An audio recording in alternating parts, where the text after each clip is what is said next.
Please take your seat, of course, take your seat. Ich freue mich sehr, Sie alle zum ersten Panel dieses Symposiums zu begrüßen. Es trägt den Titel Retrograde Avantgarde, Studierende als Vorhut faschistischer Massenbewegungen. Und dieser Titel ist das letzte, was Sie auf Deutsch hören, denn wir wechseln jetzt ins Englische. Die beiden Referenten werden auf Englisch sprechen. Sie können zum Teil ein wenig Deutsch auch verstehen. Also ich denke, wir werden dann in der Diskussion sicher gute Formen finden, Fragen auf Deutsch, auf Englisch zu stellen, uns irgendwie gemeinsam durchzuhandeln. Es soll nur die Diskussion auf keinen Fall bremsen. Die beiden Referenten werden unmittelbar hintereinander sprechen und wir werden dann eine vergleichende, die beiden Papers aufeinander beziehende Diskussion machen. Ich möchte Ihnen daher nun zuerst Raul Còrstocea zu meiner Rechten vorstellen. Raul Còrstocea is a teaching fellow in history at the School of Slavonic and East European Studies at the University College London. He also coordinates a research group there on questions of Romanian and Moldovan history. He is a member of the Association for the Study of Ethnicity and Nationalism at the London School of Economics and Political Science. He has completed a PhD on the Roman interwar fascist movement, the issue on which he will also be talking today to us.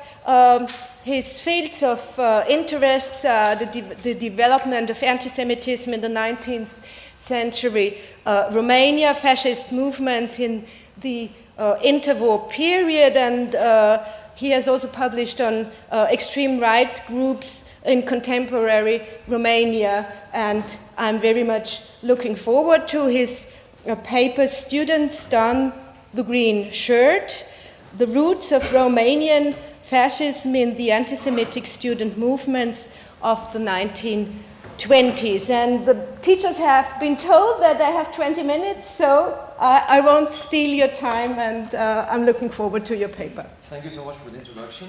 Thank you for the invitation. I'll get straight to it because I have a tendency to run out of time, so better start immediately. Okay, I heard that. Yeah, as the title says, Yeah. Is that okay? The title says This is the yellow card and this is the red card. The yellow card is 10 minutes and the yellow card is 5 minutes. So, title of my presentation states that my presentation is on the roots of Romanian fascism in the anti-Semitic student movements of the 1920s. And, right. First, a bit of context. Greater Romania, the state established at the end of the First World War, was pretty much the embodiment of the ideal of 19th century Romanian nationalists, i.e., as one of them called it, the unity of all Romanians in a greater Romanian state. The state included pretty much all the territories where Romanians could be counted as anything more than an insignificant minority, and both the size and the population of the country doubled. So in the case of Romania and its fascism, we're not dealing either with a country defeated in World War I or with mutilated victory, as some refer to the Italian case, but to a country that was victorious in World War I and benefited significantly as a result of it. There was, however, a legacy of anti-Semitism in Romania before World War I. Some authors have referred to Romania as the most anti-Semitic country in Europe before the war. And anti-Semitic discourse in the country was coupled with official legal discrimination against the Jews, who were prevented from emancipation in 1878 in spite of international pressures at the Congress of Berlin. Now, with the acquisition of new provinces after the war, Romania became a significantly more ethnically heterogeneous country. While before the war, the Old Kingdom of Romania had a population of approximately 92.1% ethnic Romanians, the number decreased to 71.8% after the war, which means that the percentage of the minorities in the population increased fourfold. Moreover, the ethnic minorities were mostly concentrated in the newly acquired provinces. So for the Jewish minority, the one which is of interest to us today, it became the third most numerous. It had been the most numerous before the war in the Old Kingdom of Romania. It was now the third most numerous after the Hungarians and the Germans. Only 30% of the Jews lived in the Old Kingdom of Romania, with 70% of them in the newly acquired provinces. Now, another important thing to keep in mind about these is that a significant cultural differences existed between the Jews in the different provinces. And the ones in Transylvania had their allegiance to the Hungarian state, the ones in Bukovina to those were Hungarian states. So they were mostly assimilated to the dominant populations there, Hungarians and Germans respectively. As a result, after the establishment of the new Romanian state, the state embarked on a project of cultural homogenization in an attempt to establish its hegemony over these new territories where Romanians had previously been in a subordinate position to the dominant minorities, i.e. Hungarians and Germans, as mentioned above. No, right. You're not native okay. English. Okay, I'll try to go slow. This led to an unprecedented expansion in the educational facilities with a special focus on higher education, and the number of students increased threefold from the period before the war to the interwar period. Another important aspect to keep in mind when discussing the context of Romanian antisemitism in universities in the 1920s is the land reform. Land reform of 1921 was much debated in the 19th century, and it was quite radical, probably considered to be one of the most radical in Europe. But it failed to bring the prosperity to peasants that people expected. However, initially it did give peasants hopes for a better future and induced many of them to send their sons to universities. And as the number of students tripled, an exodus of students from a rural environment to the cities ensued. And this environment, many of them found foreign and hostile. Just to go quickly to a quote here from the second in command of the future legionary movement, Ion Moța.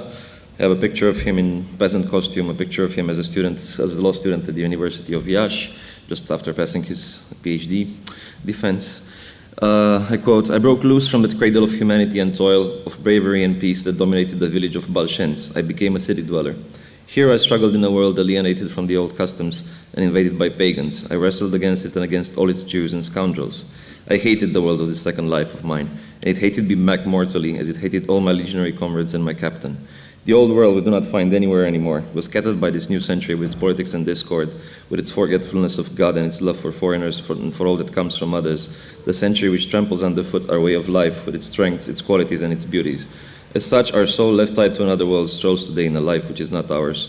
It's just a sort of an intimation of how the students from a rural environment felt when coming to the cities in the 1920s, and again as sort of a background to their feelings and sort of the premises for their anti-Semitism. This expansion in educational facilities went against the limits of the university system and indeed against the capacity of the state to absorb graduates into the public administration. Government scholarships were few, places in dormitories were insufficient, the rents in towns were high, and there was also high intellectual unemployment. All this led to increasing levels of frustration among Romanian students, which were primarily channeled towards their Jewish colleagues, which were a much more urban and much more educated group, and one that was, as a result, very well represented in universities, sometimes 10 to 12 times their proportion of the Jewish minority in the country. Moreover, in 1923, Romania finally emancipated its Jewish population, the last country in Europe to do so. The emancipation was embedded in the Constitution passed on 29 March 1923, and a strong reaction against Jewish emancipation ensued at both government and grassroots level. At the government level, it was viewed as a result of foreign pressures and interference in the internal affairs of an independent state.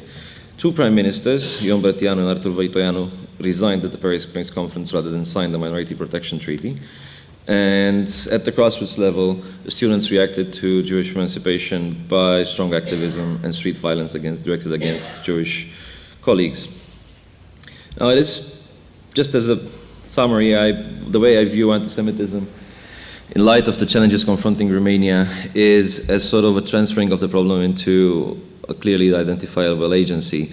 These very real challenges that were difficult to tackle for the Romanian state and were perceived as unmanageable were more easily sort of transferred into an agency which was made sort of responsible for all of Romania's problems. This also allowed the discourse of solidarity of all Romanians to continue. And for example, Romania's foreign policy problems, being surrounded by countries with territorial claims to the territory of Greater Romania, was reinterpreted by anti-Semites as a Jewish territorial circle besieging Romania. And as a parenthesis, even in 2007, when I interviewed the former leader of the organization that I'm going to be speaking of today, the National Union of Christian Students from Romania, he still maintained that their reaction was one of defense against this attempted Jewish plan to establish a Jewish state on the territory of Romania. A high proportion of Jewish students in universities was reinterpreted as an attempt by the Jewish minority to become the new elite in Romania. Quoting from Corneliu Zela Codreanu, who rules the cities rules the schools, and who rules the schools today rules the country tomorrow. If the students today are 50%, 60%, 70% Jews, tomorrow logically we'll have 50%, 60%, 70% Jewish rulers of this Romanian nation. The fear of communism coming from the Soviet Union was translated into the notion of Judeo-Bolshevism, a new notion added to the arsenal of arguments employed by Romanian anti-Semites in the 19th century, added after the war. And all this led to a radicalization of anti-Semitism at the levels of both theory and practice. Now, a brief introduction to the two main characters of my... Yes, the two main characters of my presentation. Alexandru C. Cuza is also referred to as the patriarch of Romanian anti-Semitism, and his disciple next to him is probably even more famous as the leader of Romania's interwar fascist movement. Alexandru C. Cuza was the dean of the Faculty of Law at the University of Iași, and in that capacity he was able to influence a high number of students with his teachings. And he was one of the main promoters of anti-Semitism in universities and in Romania in general for a period of 40 years, roughly between the end of the 19th century all the way through the interwar period until the year when he died in 1940. In 1910, he was the founder of the first Romanian party with an explicit anti-Semitic platform, the Nationalist Democratic Party, together with Nicolae Iorga, the famous interwar Romanian historian. And he also had very strong links to Corneliu Zela Codreanu. He was, on a personal level, his godfather. He was his professor at the University of Iași. He was his personal mentor. And these two represent, in a sense, the two generations of Romanian anti-Semites, the 19th century and the 20th century generations of anti-Semites. The distinction which, as you'll see, is extremely relevant for understanding the development of Romanian fascism. Codreanu himself was involved in all the anti-Semitic student organizations of the 1920s and was always among the main instigators of anti-Semitic violence in Romania. Sure, you didn't see the pictures. I was seeing the pictures. Sorry about that. So the one on the right-hand side is Alexandru Cuza, and the one on the left is Corneliu Codreanu. This does not mean you should speak faster. Right. Getting to the point, in September 1920, Jews were excluded from student organizations in Romania and established their own. At the same time, various so-called Christian student organizations were established, which were all militating for the introduction of Numerus Clausus in Romanian universities. And these eventually coalesced in the National Union of Christian Students from Romania, Uniunea Națională a Studenților Creștini din România, henceforth UNSCR, which was established on 10 December 1922, a day which was then to be proclaimed throughout the interwar period the Day of Nationalist Youth. And this day was marked the occasion of a general strike of Romanian students against the announced voting of the constitution that guaranteed Jewish emancipation. Now, Corneliu Zela Codreanu, who was at the time in Berlin for his studies, returned to the country when he heard of the general strike. And his return to Romania was also most likely motivated by the fact that Cuza had come up with the idea of a coordinated national movement of Christian students, for which Codreanu believed he met the requirements for the position of leader. He had already been the leader of the Association of Law Students in 1921 and the founding leader of the Association of Christian Students in Iași in May 1922. And while parliamentary debates concerning Jewish emancipation were taking place in parliament, a new type of manifestation of Romanian anti-Semitism was brought to the fore: public protests and street violence. While they previously had limited their activity to the publication of press articles and to parliamentary debates, the anti-Semites now took to the streets. Jewish students were not allowed to enter the classrooms, were forced to leave student dormitories, were beaten and even killed. 2 assassinations took place in the university center of Iași. The violence took place in the three main university centers, Bucharest, Cluj, and Iași. In addition to the attacks mounted in universities, Romanian students also targeted theaters where plays in Yiddish were being performed, and both the artists and the audience fell victims to the violence. During the December protests in Iași against Jewish emancipation, swastika tie-pins were worn for the students for the first time, allegedly brought by Codreanu from Germany. Actually, a report to the Siguranța, Romania's interwar secret police, mentions that although he attended some courses at the University of Berlin, Codreanu's primary motivation for going to Germany was to familiarize himself and study the organization of the anti-Semitic action undertaken by the German student body. In Germany, Codreanu also heard of Mussolini's March on Rome, of which he was extremely impressed, and he constantly expresses throughout the 1920s in his memoirs his admiration for Mussolini and the desire to develop a movement along similar lines in Romania. On March 4, 1923, immediately after the voting of the new constitution which guaranteed Jewish emancipation, the League of National Christian Defense, or Liga Apărării Naționale Creștine in Romanian, henceforth LANC, was founded. The threefold oath of the League, which was established in the Orthodox Cathedral in Iași, swore allegiance to the Church, the King, and the flag of the League of National Christian Defense with a sign of the swastika, end quote.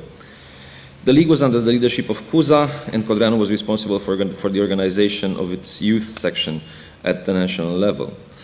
However, there was a visible divergence between Codreanu's and Cuza's versions of both anti-Semitism and of the new organization from the very beginning.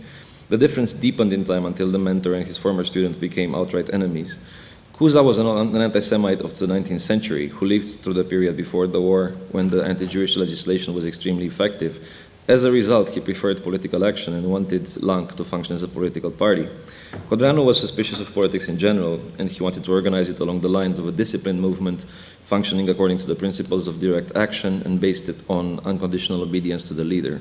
This already sounds like his future legionary movement. It is clear at this point that Codreanu envisioned a clear break with the past and the establishment of a new type of political formation in Romania. Even more so, the voting of the law on Jewish emancipation on 26 March 1923 and 29 March 1923 showed political action to be inefficient.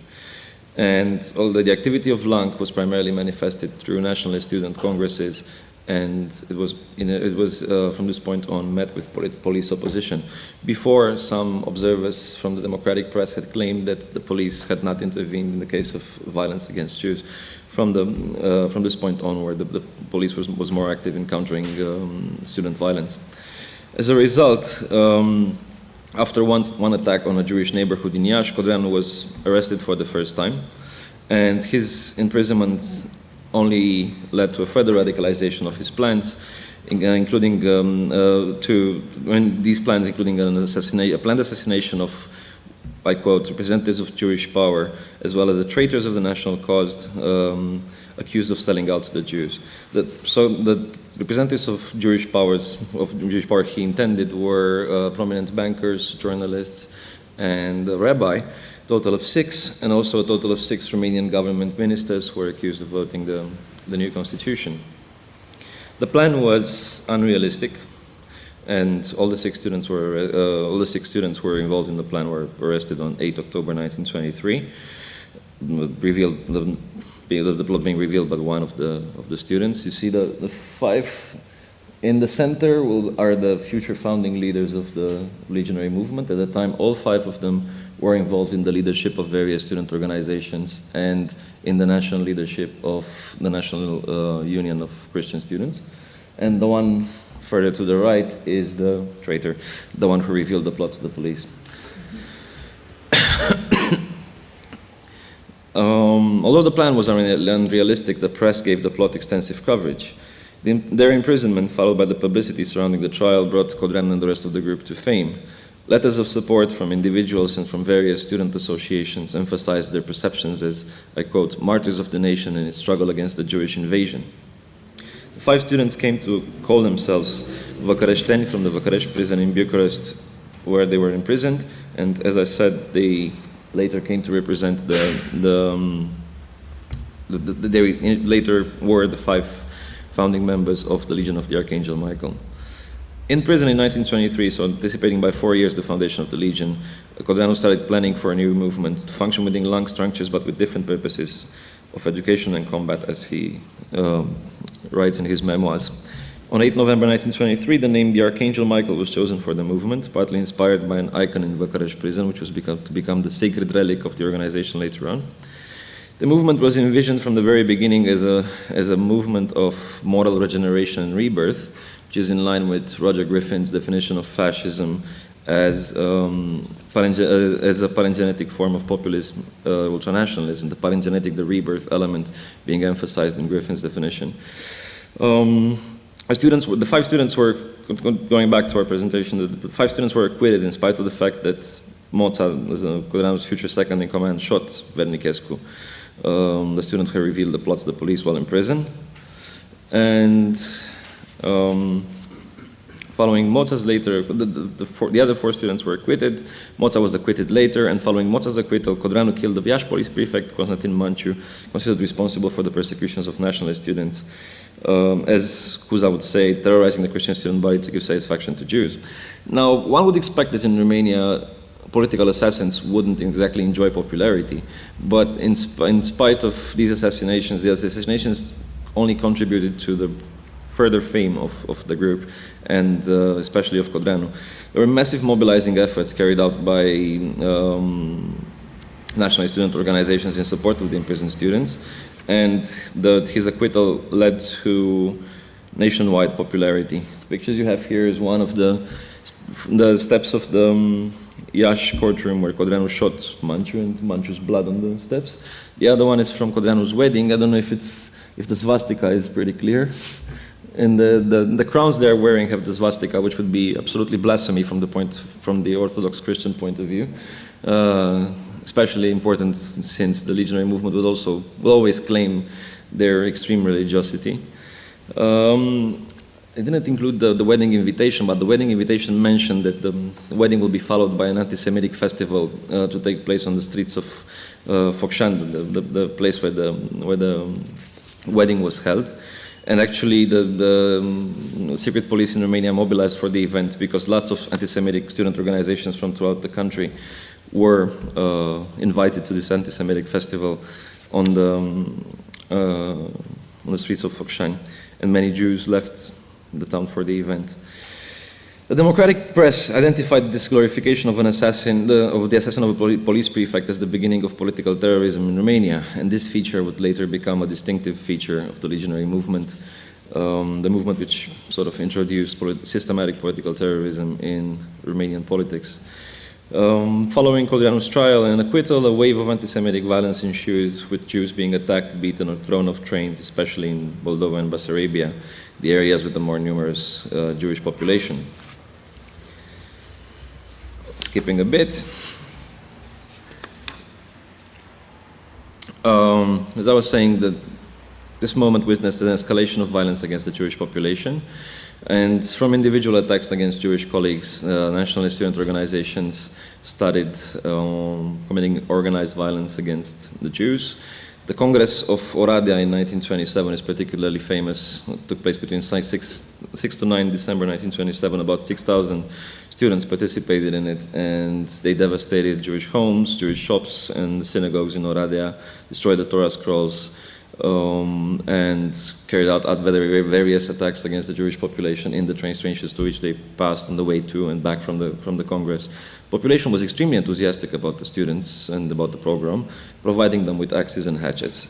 In the articles in international press at this time remarked the peculiarity of Romanian anti-Semitism, and I quote from one such article, where the heroes of programs are not, as in Russia, some uncultivated peasants, but university professors and students. At this point, Codreanu elevated violence from the level of street practice to that of principle, establishing paramilitary formations. Once again, the report of the Siguranța from 1926 cites that while Cuza asks for a tactic through propaganda and the gradual agitation of the masses, Codreanu asks for the adoption from the very beginning of the tactic of violence against Jews. Final break with Cusa occurred in 1927, and Codreanu established the Legion of the Archangel Michael, together with the 4 other students who had been involved in the plot of 1923, all of them leaders of various student organizations, and all of them involved in the leadership of the National Union of Christian Students. Codreanu, Moța, Ilie Gârneață, Corneliu Georgescu, and Radu Mironovic. Just as a conclusion, in the space of a decade, the Legion, also known from 1930 as the Iron Guard, had become the only lasting mass movement in modern Romanian history, and the 3rd largest fascist organization in Europe.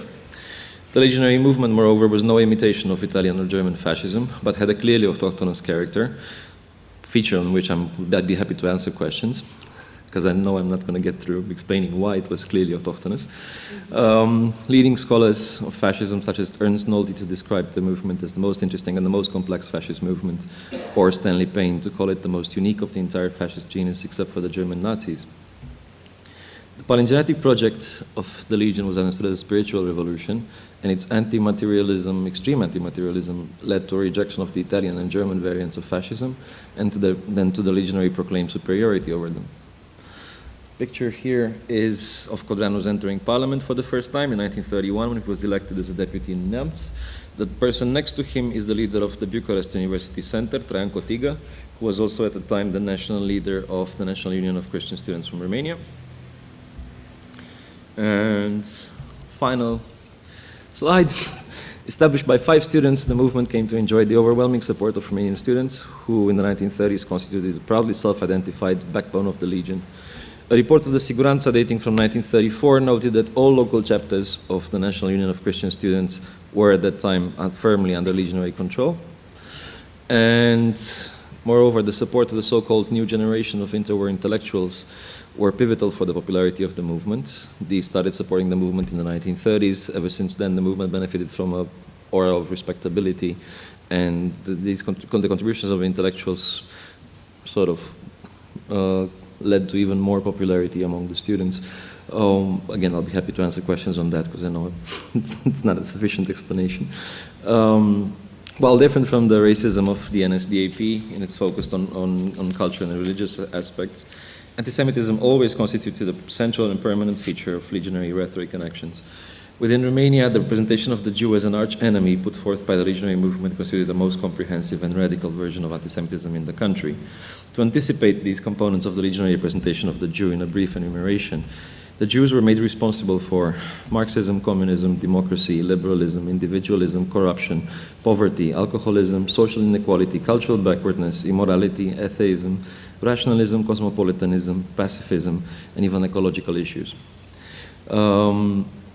Although the final report of the Commission on the Holocaust in Romania mentions that the legionary movement was not involved in the Holocaust, and the Holocaust was carried out by the Antonescu regime and by the Romanian state, I believe, and that's the main argument of my thesis, that the legionary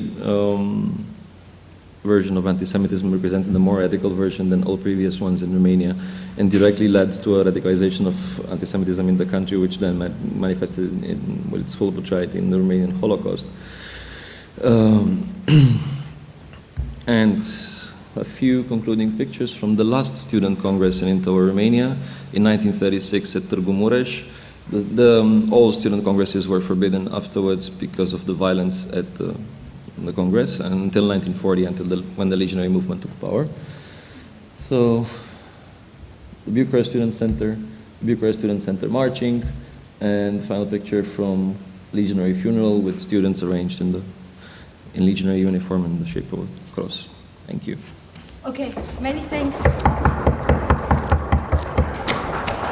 Many thanks, and I do, of course, know about the problems to represent a foreign topic which you suppose that you listeners don't know about it, so you have to bring so many details. But still, we have another paper which I'm very much looking forward to.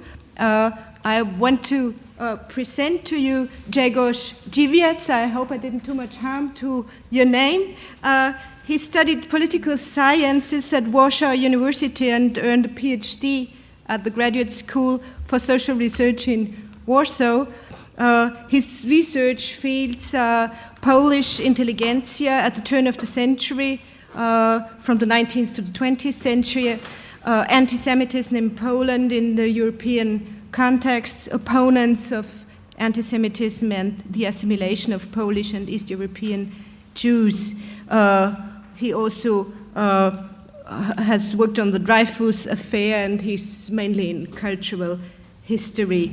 And he is working on Polish anti-Semitism and nationalism in a European context. And he has also been, as I learned, for more than a year in Vienna. He's speaking some German and has worked at the EVM on the project on the influence of turn of the century Vienna on Polish anti-Semitism. He will now talk about the crusade for Numerus Clausus in 1922-1923, preliminaries of Polish fascism in Central and East European context, and I'm very much looking forward to your paper. Thank you, presentation. Thank you to invitation. Just going to the point. We have no time. Talking about the Polish anti-Semitism at all, you have in mind the period between 1995 and 1913, in so-called, that would be a sort of introduction remarks, so-called Congress Poland, or Russia part of Polish lands, which constituted a certain matrix of Polish-Jewish relations. The spread of political anti-Semitism at that time, at least from the Revolution 95, had led to a serious correction of Polish attitude to the Jews at all. No less important phenomenon that affected the Polish-Jewish relation was a powerful rise of Jews in the Polish lands. Antisemitism from that point on, in various forms, became then one of the permanent elements of the worldview of right-wing, conservative section of the Polish society, the same Catholic Church, while the negative attitude to the Jews was, for this part of the society, the basic indicator of its national identity. In other words, patriotism meant for them a fight against the Jewish influence, so-called Jewish influence. No other than, from this point on, Jews, not only in Poland, tended to view Polish society and the Polish history as a being in a perpetual process of growing anti-Semitism. Polish-Soviet War as a generational experience. As far as we know, the First War and the communist revolutions in Russia, Germany and Hungary galvanized and exacerbated that pre-existing anti-Semitism. To some extent, the prominent role of the Jewish communists or communists with the Jewish origin, such as Trotsky, Zinoviev, and Bela Kun, animated a perception that Judaism and Bolshevism were largely indistinguishable. For the nationalists and for the right, for many Catholics, Bolsheviks represented a cabal of Jews and atheists surrounding semi-Asian, semi-Jew Lenin, who altogether had destroyed all given order and wanted to turn the world literally upside down. Fear of the communism swept the country as different levels of society. Moreover, the new reborn Polish state as a whole, especially its military propaganda, used that rhetoric weapon against the Bolshevik in the Polish-Soviet War in 1920. So spectre of the Bolshevism haunted Polish establishment in the form of social unrest and possible territorial losses.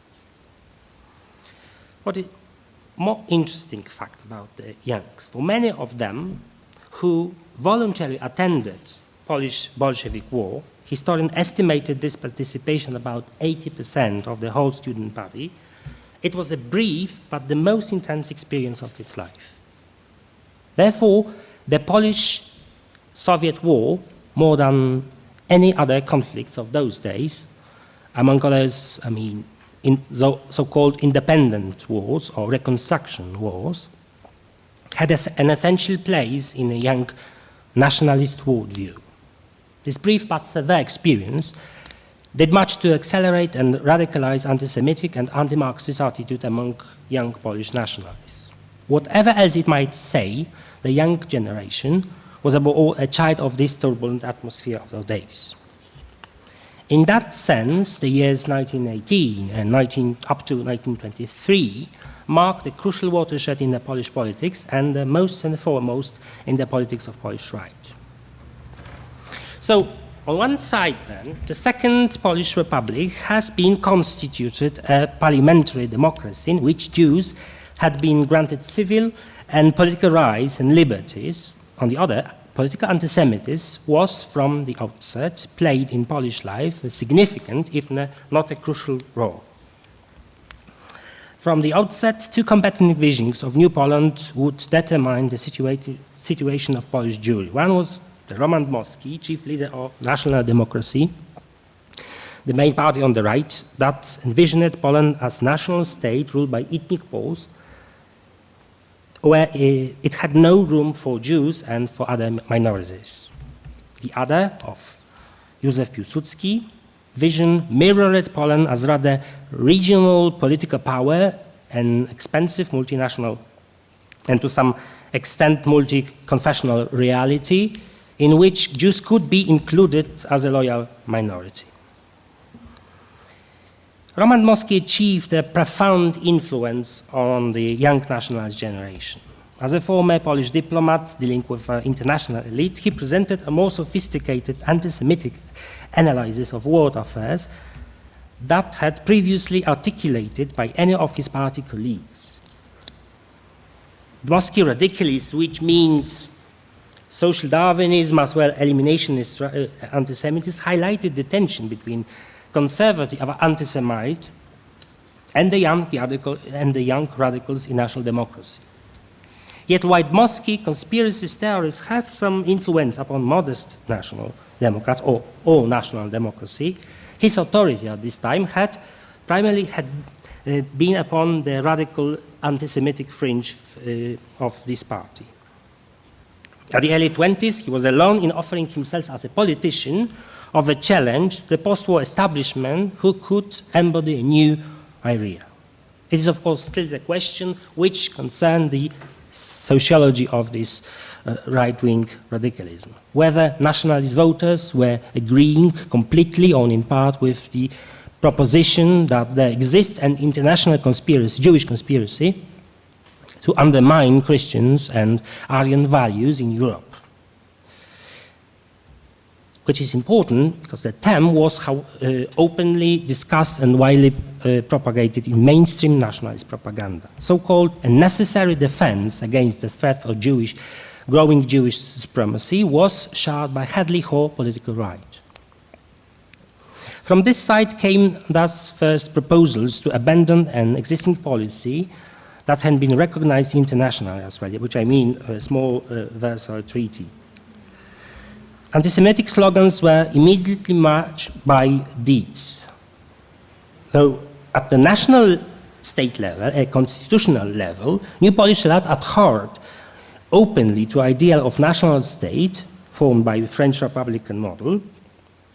Ethnic diversity began one of the fundamental problems of the New Poland.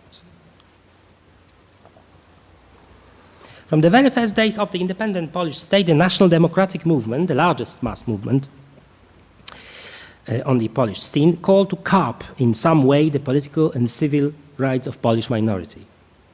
Just only after the National Assembly was elected on March 1919, political representation of the index suggested a law tablet which eventually resulted in the Commission of Jewish Affairs.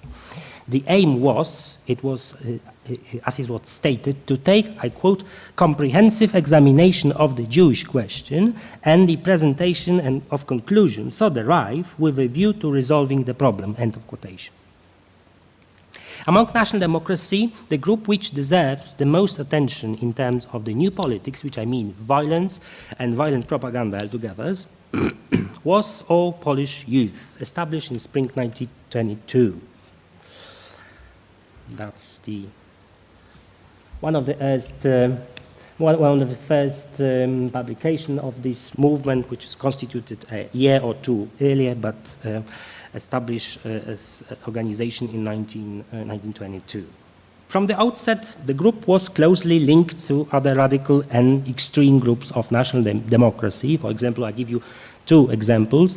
One was society which was called Advancement, the groups of anti-Jewish fanatics, and the second, Self-Defense Organization Society, an anti-strike organization, both engaged, of course, in violent street actions. Not only in political rhetoric, but as well in praxis, in street demonstration, they depicted the Jews as a principal negative character and a main threat to national community. And all Polish youth launched a national-wide campaign aimed, that's the second, that's the Crusade, or just a fight for Numerus Clausus, Polish student, and crowd of Jews, of course, on the left.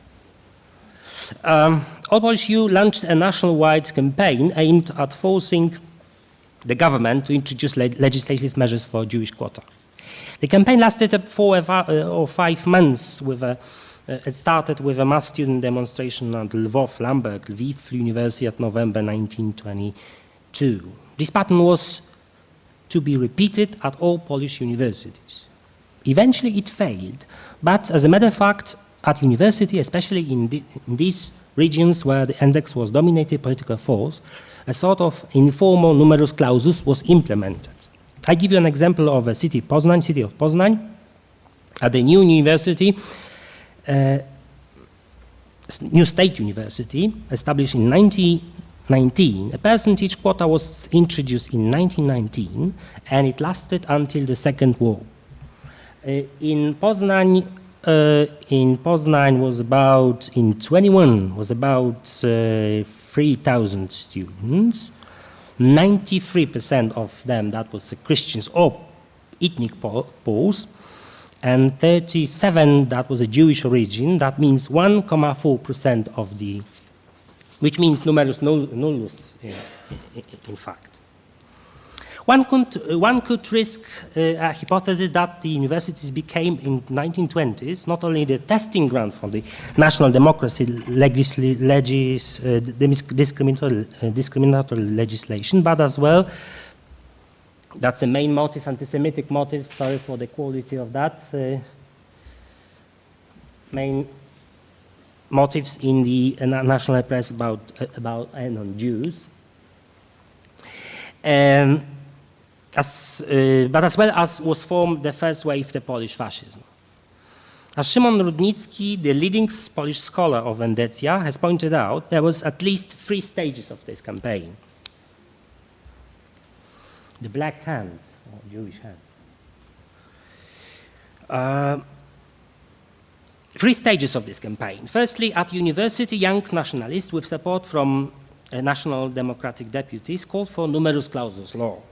At second stage, when the latter was finally accomplished in the late 1920s, the slogan was replaced by the numerus nullus, non-Jews at public, and called the ghetto bench, and so called the ghetto bench. At the end, in the second half of the 1930s, the campaign had moved from the propaganda level to the physical confrontation and street terror. Another motive from the Jewish woman, and that's the interesting, but on the right is the prime minister, center right, in fact, General Sikorski, but who was very familiar with that Jewish, as far as we know, woman. And at the end, in the second half of the 1930s, the campaign moved from propaganda to terror. It is a problem outside the scope of this paper, but although the Jews were always the first target of such attacks, corresponding campaigns were waged against the other minorities. I could risk a quite different hypothesis to Rudnicki. After reading of the nationalist periodicals of the time, especially these from the extreme fringe, but as well issued by the young nationalists, it might be well argued that the total elimination of the Jews from the public was the aim at the outset. Particularly virulent in that respect were the journalists of the nationalist intellectual associated with the daily morning Gazette to pennies, who were in the forefront of this, advocating the policy of forceful elimination of the whole Jewish population from Poland. At the highest point of this Numerus Clausus debate, the main instigator of the Polish, in the Polish politics, that was, of course, Bronstein-Trotsky, of whose black hand was very important for the nationalists. Just have a look for the motives, nose, Jewish nose. At this highest point on this Numerus Clausus debate was without doubt an agreement. On the basis was formed center-right government of Vicente Vito's spring 1923. One of the principles was the tenet, I quote, young Poles will be guaranteed the chance to be educated at secondary and tertiary level at the vocational institutes according to the appropriate proportions of the national groups within the state. The first index government came to power in the summer 1923. Its political portfolio was rather conservative and authoritarian and than militant and anti-establishment. All the same, within a short time, the government had conducted an ethnic cleansing campaign in ministries, especially in Ministry of Foreign Affairs. All the same, all these plans and attempts were in fact demolished by failure of the coalition, and only one positive figure in the this nationalist period, that's the Roman Dmowski. Only one positive person. And then completely smashed by the May coup in 1923. It is not subject of the paper, but a mass mobilization of Polish Jews organization to seek support from the League of Nations, especially and powerful friends of Poland in those days, like France or Great Britain, played in this failure of Numerus Clausus some significant role. Just coming to the end. What then are the key surviving issues about young Poles' fascism as an East European phenomenon? What marked the young nationalists out of other anti-Semitic creed was its attempt to articulate belief in total reconstruction of the national life in the name of pure national community, pure out of Jews. All Polish love and youth and the right student societies excluded not only the Jews but even Christians with Jewish origins. Furthermore, for them, whether liberal democratic or communist state was a form of false consciousness, whether capitalist or socialist internationalist served the same master who was absolutely origin of that, founded in by the 1917 Bolshevik revolutions.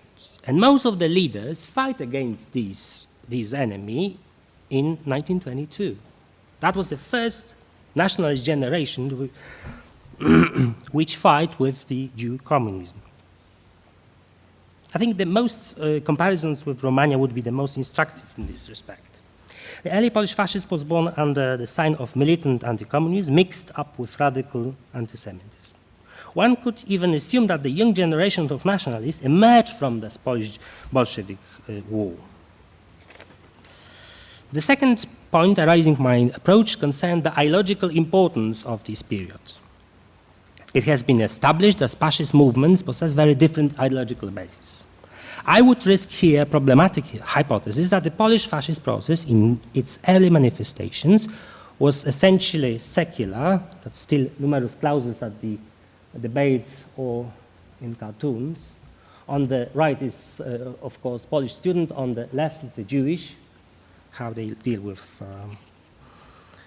universities and other things. And another, that would be, of course, Poles. Just have a look how they look like. And the Jewish, full of Jews at the university houses. I would risk a problematic hypothesis that the Polish fascist project was essentially secular. That means, if one agrees on that the fascists as general offers a radical break with the past, the reliance on religion was mostly the work to make religion a national attribute. As an integral part of the Polish character, even an essence of religion was incorporated into more general vision of pure national community. The last point, viewing the events from the personal perspective, same as in the Romanian case, I would risk the thesis, one can observe direct link between radical nationalism and radical nationalists of 1930s and the nationalist student movements that emerged in 1920s. When Marshal Piłsudski made a coup in 1926, the trauma of the political defeat of the national democracy only radicalized and polarized its ideological temper. After establishment of the Sanacja regime, whole index movement moved openly forward to more radical politics and developed from itself a new formula that was called Camp of Greater Poland, the first Polish really mass nationalist fascist movement. No wonder that by the end of 1920s, the nationalist youth, in most cases, those personalities I was trying to deal with, from the period 1922-23, nearly dominated national democracy. The important point at the program was total elimination of the Jews from the Polish public. Jews would be not persecuted, but would be forced to emigrate. Thank you very much.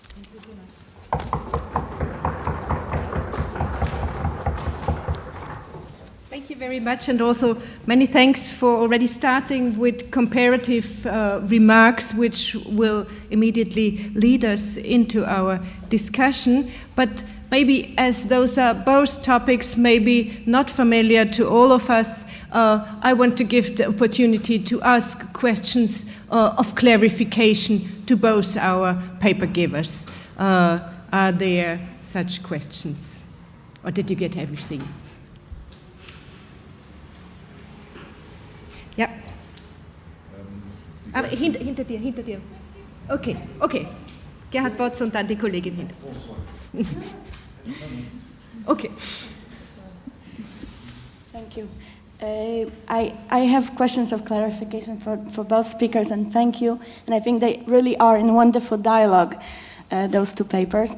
First to Raul, I was wondering if you could, and you kind of invited us to ask you more, so if you could say a little bit more about this concept of new generation of intelligentsia, because there is also a certain parallel to Poland, and what was their interpretation of violence.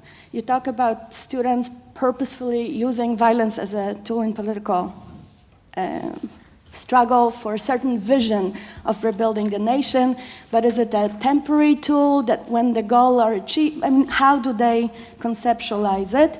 And if you could talk in a few words at least about the counter forces. We heard in the opening lecture that they were in general weak in the academic context, but were there any liberal forces among Romanian students?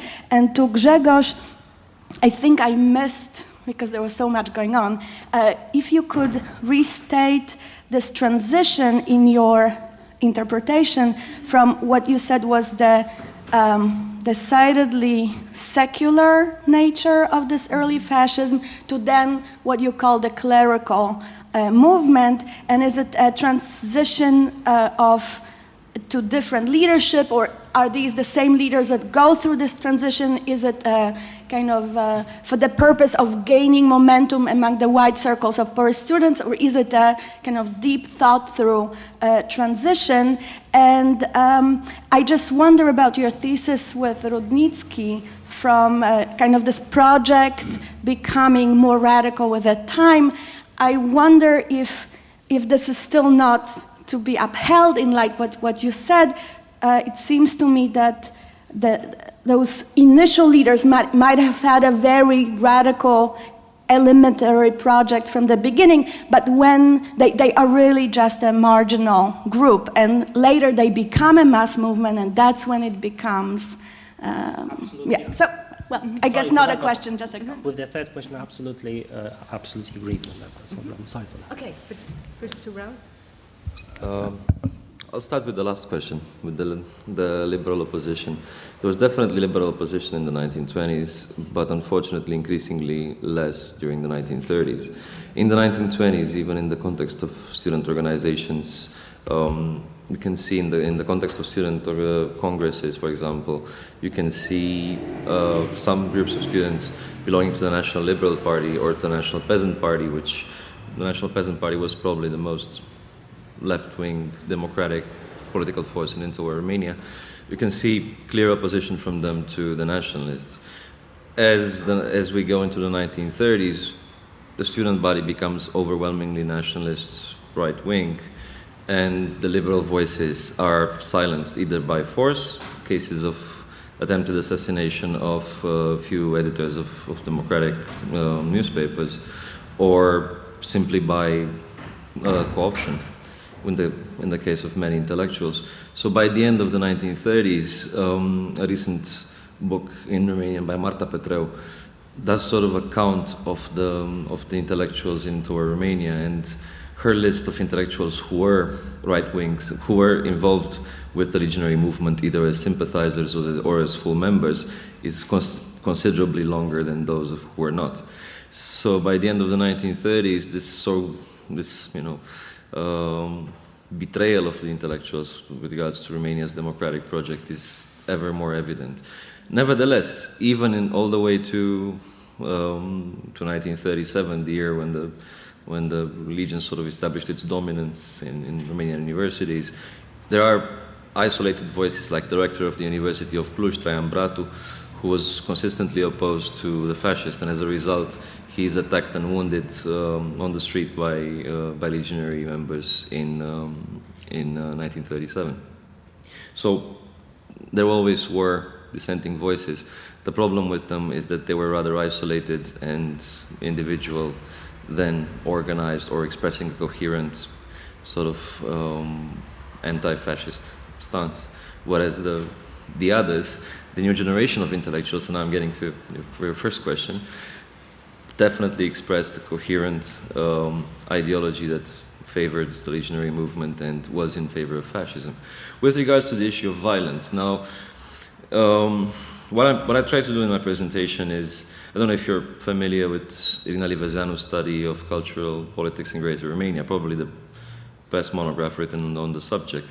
Her conclusion, I think, is too limited, and because she argues that students joined the fascist camp. My research, I think, shows that they established the fascist camp.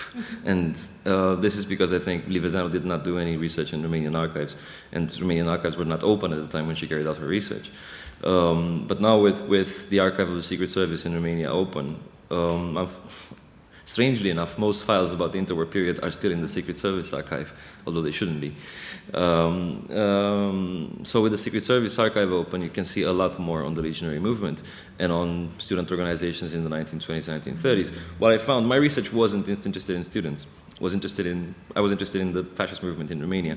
What I found out in the course of my research is that the files on student organizations were more relevant and more useful than the ones on the fascist movement per se, and that the overlap between the two organizations in the 1930s is to the point of identification.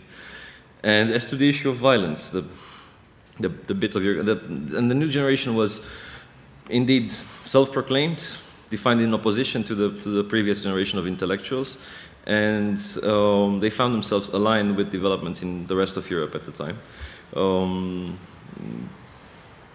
With regards to the issue of violence, there was sort of a glorification of violence, and the idea was that violence is necessary for a rupture with the old world. The ideology, the fascist ideology always entails revolutionary upheaval, not incremental change. So the point of the 1930 generation of intellectuals was that through parliamentary politics and through democracy, Romania can only develop progressively through reform, and that was not sufficient. Because of the state of Romanian politics, because of the corruption they identified in Romanian politics, a clear break was needed. As a result, violence was necessary. Now, there was always a tension between violence and religiosity in the ideology of Romania's fascist movement, because at the same time as they adopted violence and accepted violence as a tactic, they always claimed to be religious. So this violence was to be atoned. The legionary assassins famously gave themselves up to the authorities after committing a murder. They would never deny responsibility for the murders, but we're extremely proud of them. But at the same time accept it as a sin. So in various legionary texts you would see this tension between an acceptance of glorification of violence even, and its understanding as a sin, as a less than perfection, obviously. And the thing is that there was a match between the views of the generation of intellectuals who believed in cultural terms in the process of upheaval. They believed in a cultural revolution. The fascists were interested in the political revolution. The two sort of found a meeting ground, and eventually the new generation of intellectuals, as I said, joined the Legion en masse. Many of them at the same time were the students of the 1920s, who by the 1930s had become famous intellectuals in Romania.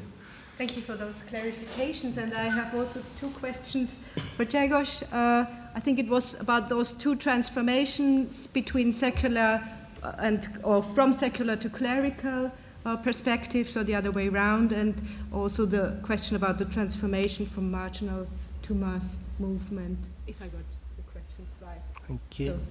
So, about secular and secular clerical phenomenon.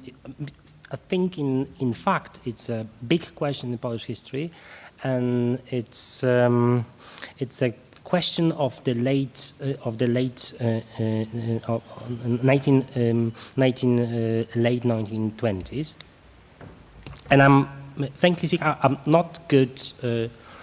I'm not good solution for that problem. But these generations, which started in 1923, they have in mind rather secular vision of the secular vision of the nation, secular nation state, secular vision of the. They were defenders, or they defended Christian faith or Catholicism in their proper terms, but they didn't think about the religion as a part of this project. That was something additional, supplementary, I would say. But there are some co-founders, and that was some process of transition which I cannot explain without any further research. How those persons from 1920s, in the 1930s, or even late 1920s, 26, 27. From time to time, I put the dates with, for example, with a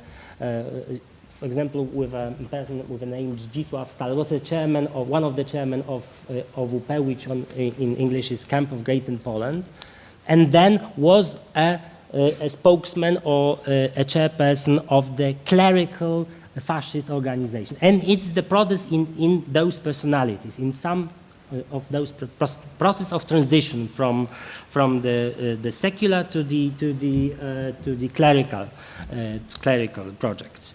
And what I called third wave of Polish fascists. That was 1933 or 44. That was definitely clerical, or in part that was a clerical because the God was the aim of this sort of reconstruction of the nation. That was at the very end of that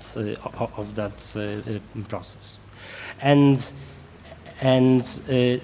there is big differences between those generations. But I couldn't tell you at this point what was the main reason of that. I just signalize you that this clericalization of Polish political scene took place in the late and started in the late 20s and was going up to the and in that fact was a process which was the same as in East Europe, most East European countries. About that was impartially answered your question about when they are started to be secular. Thank you. And about marginality. And marginality and the being in the middle, or being the mass organization. I think it's the process. It's at every time it's associated with the process of crisis of the political scene. And when the radicalization of all Polish politics, the point of departure would be from the first point. One is very internal. The second one, when the third is associated with what's happened in the international affair, mainly in Germany. And from my point of view, the first one was very, very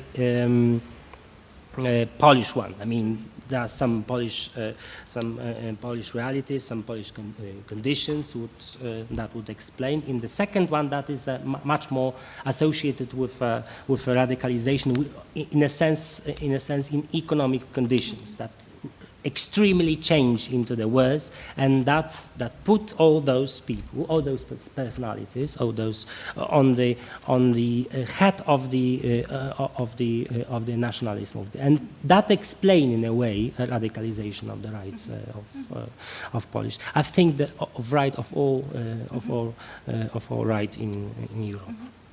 Thank you. Gerhard, are you still able? able? My seminar.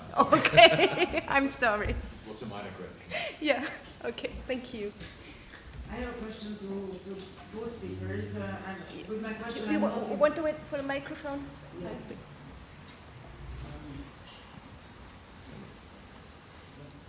Thank you. With my question, I'm not implying that either of you had made a statement that prompted this question, but I was extracting from both lectures a problem that I'd like to raise, and the problem is that the question is that, to what extent, after looking at all of this, do you two consider students as an independent actor on the in the internal politics of these countries?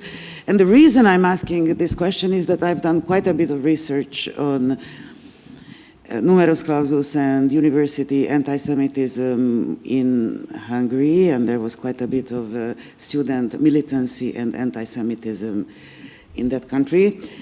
But what I found in my research is that student militancy was never really an independent factor. It was always very, very closely connected to what's been happening in, let's say, national politics. So it's very hard for me to pinpoint whether the sort of radicalism was going from the university to national politics or from national politics to the university, but clearly it was not a one-directional process, to the extent that I even found evidence that when in certain towns university budgets were cut, especially during the Great Depression. One day the parliament cuts the budget, let's say, of the University of Debrecen. The next day you have an anti-Semitic demonstration in Debrecen. Not against the government, not against the budget cut, but against the Jews. And so, in a sense, one gets the feeling that the universities, deans, rectorates, professors, they also serve as a kind of a transmission belt from up downwards. And so this is basically the direction. Thank you. Who wants to start? I'm absolutely right what you said. I agree with what you said. I mean, what's maybe in my presentation, or not so much visible, but in my mind rather, is that the national democracy in that period was a heterogenetic group of various fringes, and that's maybe not the very different question and different answer on that, but the students who are looking for identity, they are identify with the extreme of the radical politics, and in a way they are independent because they formulate, they declare their program by themselves, but they are acted in the politics in associations with some actors on the Polish politics. That's 400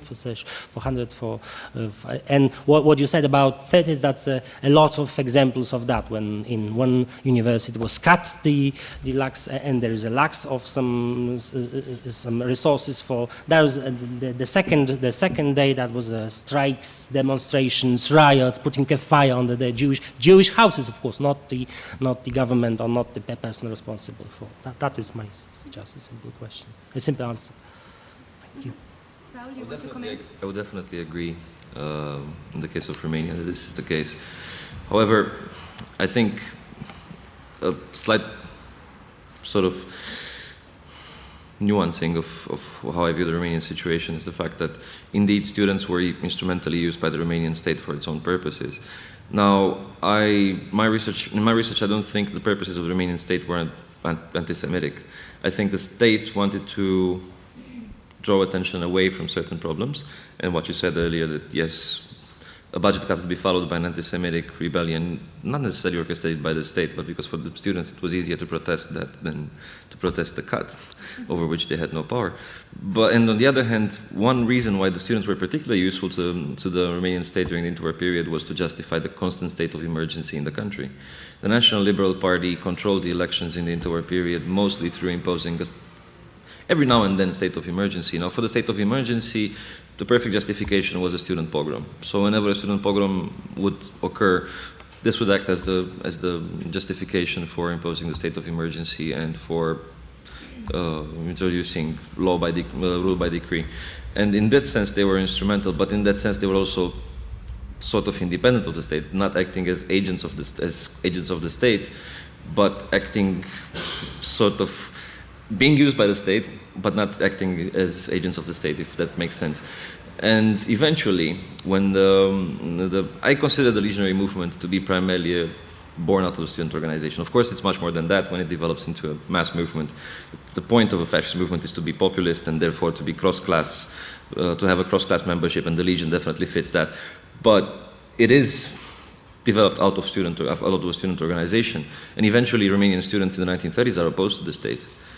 And at that point, there are direct clashes between the state and the students. And in this sense, the Jews once again become instrumental in anti-Semitic discourse of the students, because being a nationalist and being opposed to the state doesn't make any sense. It's a contradiction in terms. If you view the state as being sold to Jews, as being in the service of Jews, then this tension between you're opposing the state, which is this nation state that you're upholding, is resolved by the fact that, well, you're opposing actually an external agency, and the politicians you're opposing are corrupt because they're in the service of Jews. Okay. That makes sense. I've been told there's a comment over there, or a question.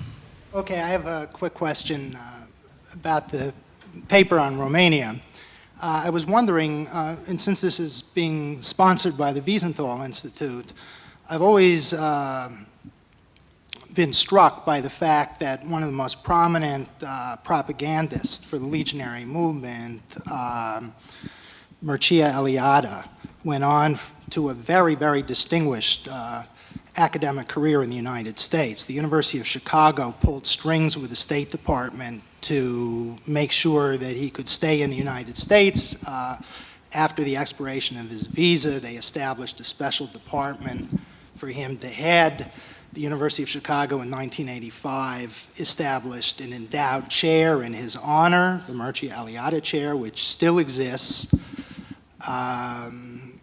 Vasil Kostuka, who was also an Iron Guard leader and very prominent in the movement in Canada after World War II, also taught at an American university.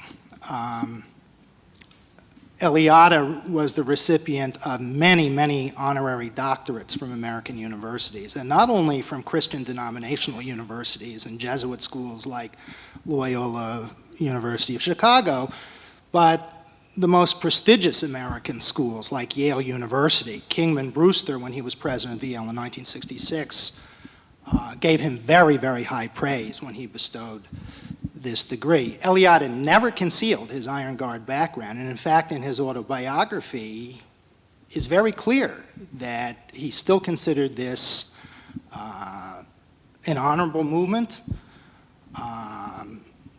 It's on record he was a fanatical anti-Semite. The University of Chicago to this day resists any call to abolish this endowed chair. I received a call from a University of Chicago faculty member in 2004 who wanted me to raise the issue, which I did at that time, because that person was afraid of retaliation from the University of Chicago. So I was wondering, since this is a student movement, that you focused on the student aspect of the Iron Guard movement and how important students were, I was wondering how typical this is. Did other members of this movement go on to establish long-term academic careers in the West? It's just striking because Eliade made absolutely no effort ever to conceal his background and just lays it out right in the open, and nobody seems to care about it in American academia. Yes, Eliade is probably the most clear-cut case, and he's also the only one that, to my knowledge, never, as you said, concealed it. Not only did he never conceal it, but he never tried to minimize his involvement in the movement. Other authors, Emil Cioran is the other very famous case, the Romanian philosopher who settled in France after World War II and came to have a prestigious career in France as a philosopher, receiving many awards, teaching at the University of Sorbonne. But the issue, and Emil Cioran denied, not exactly denied, but sort of blamed his legionary involvement as a mistake of his youth. Eliade never did that, and in an interview in 1977, he claimed that that was no mistake, that he has no regrets about his involvement with the legionary movement, and does not sort of in any way deny that part of his past. Now, the situation is obviously quite widespread. The more famous names internationally are Mircea Eliade and Emil Cioran. I doubt that any other of the legionary authors are prestigious at an international level. Within Romania, Constantin Noica is an equally important case. Constantin Noica stayed in Romania, although Eliade and Cioran, his former legionary comrades, raised the money necessary for his release from prison and sort of escape to France. The communist regime was obviously bribable, so they asked for money in exchange for Noica's delivery to Paris. And Eliade and Cioran raised the money, but Noica refused to leave. So Noica remained all his life in Romania, but he had a prestigious philosophical career in Romania. He was under house arrest until his death, but still produced. He is considered to this day like the #1 or most prolific Romanian philosopher. And he was the editor of Cuvântul, the main legionary daily during the National Legionary State from the period from September 1940 to January 1941. Eliade was also a legionary member. That's one thing which, the issue with Eliade is that most publications identify him as a legionary sympathizer. I found data in the archives which indicates that he was a legionary commander and that he was responsible for 3 counties at the elections of 1937. Now that's quite a responsibility. So yeah, he was definitely high up in the hierarchy, so you're definitely correct on that. Vasile Posteucă, no doubt about it, even more than Eliade. Less of an intellectual, more of a legionary, and his writings are fanatically anti-Semitic. Yeah. I know. I have 2 questions. First the lady in red, and then... Ich möchte in Deutsch sprechen. Bitte entschuldigen Sie das. Ich möchte die Fehler in Englisch und auch in der Fragestellung minimieren.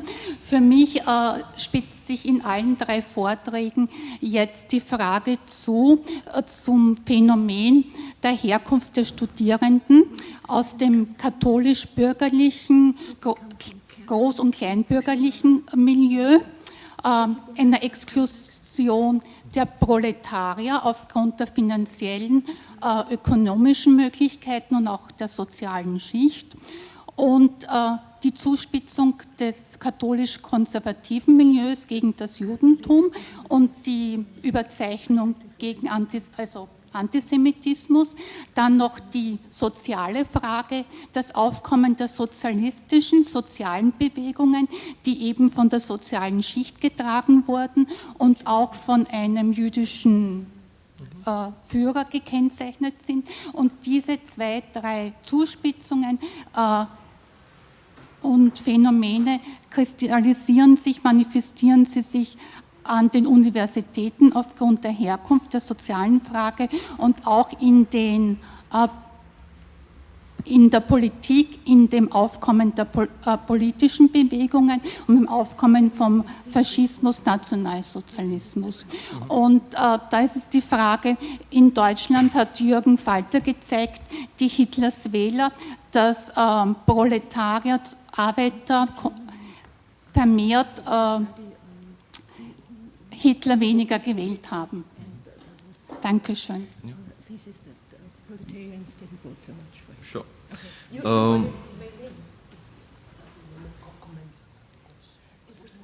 So in Romania, the students came mostly from a rural background. If we're talking the 1920s and 1930s, the population in Romania was overwhelmingly agrarian, even into the late 1930s. Even by 1938, 71% of the population worked in agriculture. So industry was extremely underdeveloped. The bourgeoisie was a very limited group, and the sons of the bourgeois were already students in the 19th century, so I wouldn't say there's a big difference there between the 19th century and the 20th century.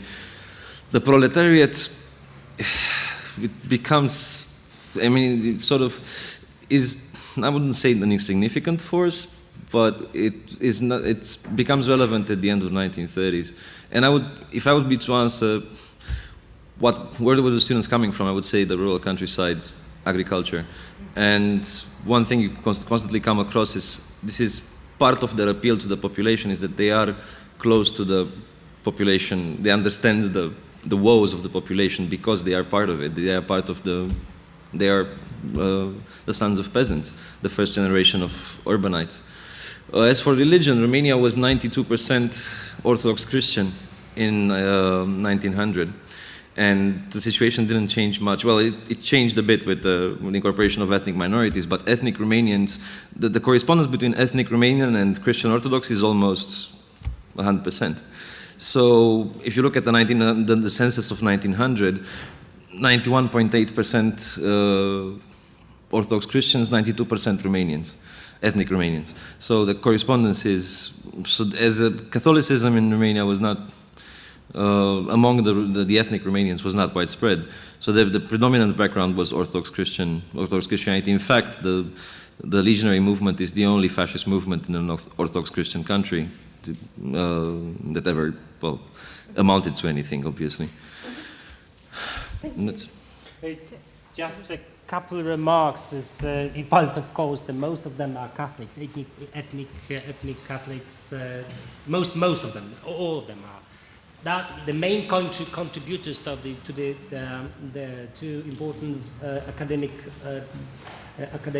monthly, Voice of an Academician, and just give you an example. Examples always demonstrate how it works. They are not only Catholics and coming mostly from the semi-gentry or small aristocracy families. A couple of names from the petty bourgeois, Polish ethnic petty bourgeois. No peasants, no proletariat, whatever you call working class persons. And what is the most striking element in those persons? 5 or even 6, they are sons of the principal index National Democratic politicians.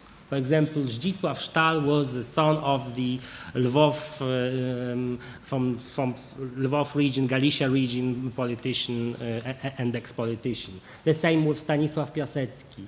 The same with Mieczysław Harusewicz and Witold Halewik. That was a rebellion of sons against the fathers. That was characteristics on that very point. Okay, thank you for those clarifications. And as we started 5 minutes late, we have the possibility also to go on some minutes longer. I have one more question and a second one, and I ask both of you to be short, and I just ask you to ask one after the other, and then we have final remarks from our paper givers. Okay, thank you very much. My question is actually a comment of what Raul Cœrstocea said about the connection between the state's authorities in Romania and the anti-Semitic and legionary students. And I wanted to say that this conflict between the state and the legionary, it was more, in what I observed, more like a propaganda discourse of the legionary students, but actually the actions of the state were not that conflictual. So the legionary movement was not allowed. It was at some point the meetings were not allowed, but in the same time the authorities seemed much more concerned with the communist movement among the Romanian students, but actually there was not such a big communist movement. So at the level of lower authorities like police or justice, what I have noticed is that they were actually sometimes protecting the anti-Semitic movements because they were thinking that the argument was that they were actually fighting against the communist danger, because actually the communist ideology was like the state has its fault, but the legionary students had that kind of ideology. It's always the Jews who have the fault for. Just a quick response. Okay. Thank you. It's very quick. Until 1936, you're absolutely right. After 1936, it's the king and the state that destroy the legionary movement. So in 1938, Codreanu is killed by order of the king. 256 legionary leaders are killed in 1939 by order of the king. So I wouldn't argue that the state supports the legionaries all the way. It does in the 1920s, and it does support the students. Once the legionary movement becomes a threat to the state takes clear action to destroy it. Okay, I have a very short question concerning the first paper. I'd like to know something more about Italian influence on Codreanu. What were the sources of this influence? Did Codreanu travel to Italy, or did he know personally Mussolini? Codreanu never traveled to Italy. Some prominent legionary leaders did. Codreanu first heard of the Italian fascism when he was in Berlin, so he was in Germany and in France, but never in Italy. However, in 1930, he had very good contacts with Mussolini through some legionary leaders. So in 1938, when he was planning to escape the king's persecution, his plans were to go to Italy and write the second volume of his memoirs there. And actually the first non-Romanian edition of Codreanu's memoirs were translated into Italian. Now, I don't know if you're familiar with Julius Evola's contact with Codreanu, because Julius Evola visited Codreanu in Bucharest, and he was extremely impressed by Codreanu. So there was then within Italian fascism sort of a group which promoted Codreanu's legionarism as an even higher, superior form of fascism as to the Italian one. The influence of Italian fascism on Codreanu is a very complex issue. I would answer 2 hours on that. But just as a basic thing, he agreed with the principles of direct action. He was opposed to what he perceived as the secularism of Italian fascism. At his trial, a very short sentence he gave to his accusers was that his movement can't be accused of being an imitation of Italian fascism or German Nazism, because using the metaphor of a person, Italian fascism is like the coat, German Nazism is like the body, and the legionary movement, of course, the soul. So he saw Italian fascism as the most exterior, sort of, to spirituality, which he viewed as the essence of his fascism. But there were strong connections in all ways, back and forth. Okay, thank you. I think it would not be wise to make concluding remarks, so I want to ask concluding questions to our paper givers, which I ask them to, if they can, answer just shortly. Our organizers gave us the title Retrograde Avantgarde for the movements you described, and this is of course a quite contradictory definition, and as I understood in the Romanian case, you were saying that the students were really avant-garde of this movement. I didn't quite get if it really was retrograde, whatever that is. I'm not so sure about the Polish case, so maybe you could, in your last and concluding statements, just reflect in how far this title can catch something about the movements you were describing, or if it doesn't at all. So, would you like maybe this one, maybe. That's a complex question about the if we deal with Polish fascism, or whatever you call that phenomenon in the in 20s and 30s, in a Polish politics in 20, that was an avant-garde in every sense of the word. I would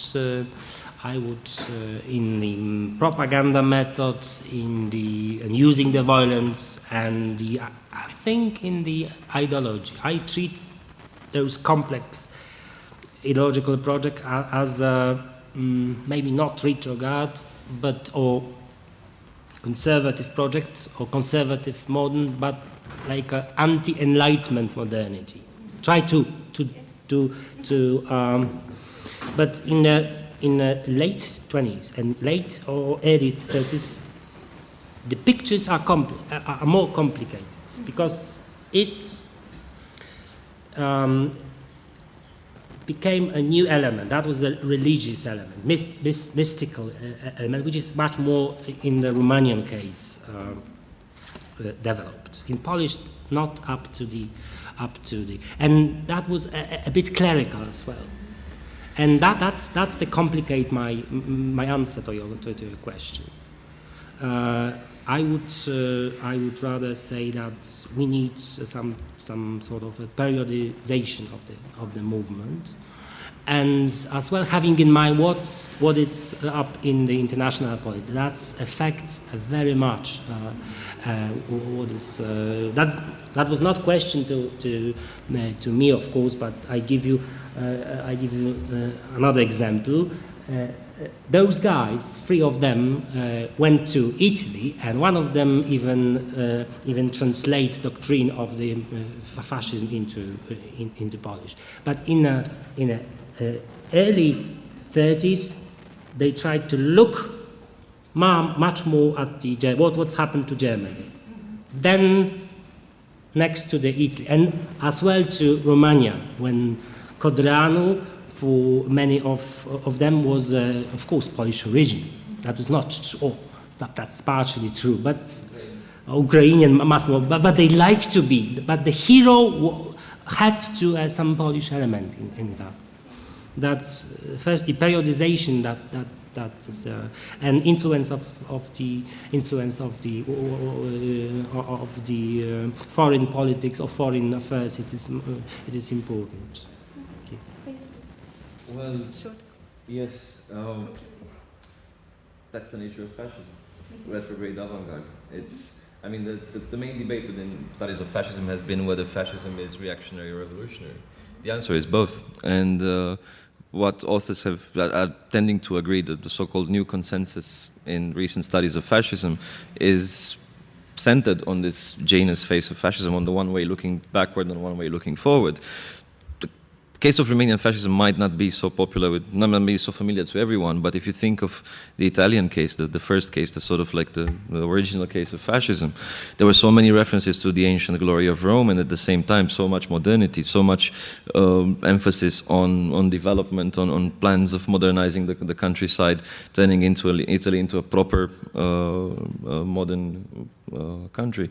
So, but I think in this, Roger Griffin has this excellent formulation, which I don't know if he's managed to publish his paper, but last time we talked, he mentioned this idea of, you know, in French there's an expression going like, on recule pour mieux sauter, we go back to leap forward better, and his latest thoughts on fascism center around this notion of going a bit backward in order to jump forward better. The main impetus of fascism, and I agree with Griffin on this, is forward. The impetus of fascism, I mean, I don't see fascism as a reactionary ideology, but as a revolutionary one. On the other hand, it's definitely, as you said very well, it's an anti-enlightenment modernity, it's an alternative form of modernity, it's a form of revolution and total break with the past, no longer the incremental sort of liberal notion of development, but one of violence, death and resurrection. The notion of resurrection is central to fascism, and the notion of resurrection presupposes both death and the new beginning. But rebirth has a double meaning, because rebirth is the return of something that already existed and the birth of something completely new. So that's Retrograde Avantgarde for you. Thank you so much. Responsibility for the title. Okay. So it remains for me to thank the paper givers for their papers, and you all for your vivid participation. And I have been told that there is a buffet just outside of this room prepared for you, so you can refresh a bit, and we will start again at 2 in the afternoon. I'm looking forward to that.